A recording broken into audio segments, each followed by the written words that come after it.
When we actually look at the grades that we give schools, they end up showing that the performance of that school, and the general public can look at that, or anybody can say that you know, that school is performing or not performing, because we've got data that backs that up. What considerations are given for schools that focus on developmentally disabled?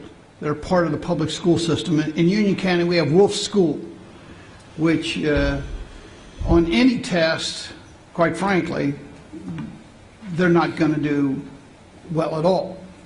So would they would necessarily then fall off the left end of the bell curve. This bill does not mention the alternative model. I don't know, Madam Chairman, if you would want someone from DPI to discuss the alternative model and how that would come into play.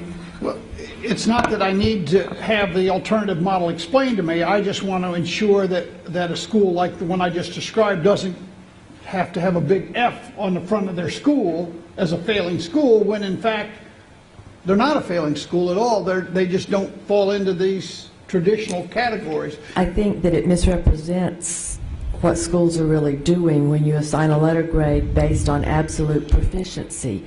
Partly because of schools that are producing a lot of growth, as Representative Whitmire acknowledged, schools that are producing growth but starting with a very low performing population still get punished because they're going to be labeled as failing schools, even if they're working really hard and getting a lot of growth.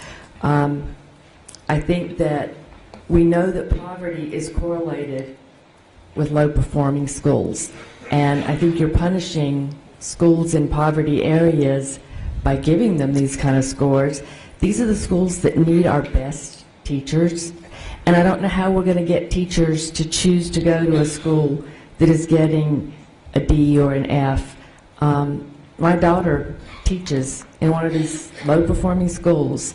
She has produced more than 2 years' growth in 1 year with many of her students.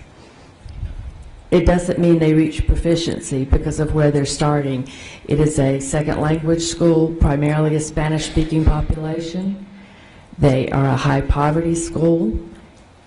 These teachers work really hard, but I think we already are dealing with so many morale issues in these kinds of schools, and to give them a D or an F, we're not going to be able to get teachers to go to those schools. And then I'm not sure what we're going to do for that population.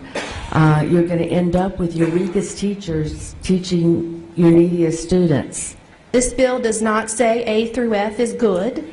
It does not say it's bad. That's really not the focus of the debate here. It is the focus of let's delay it and let's make sure we're using the best measures possible when we are assessing these schools.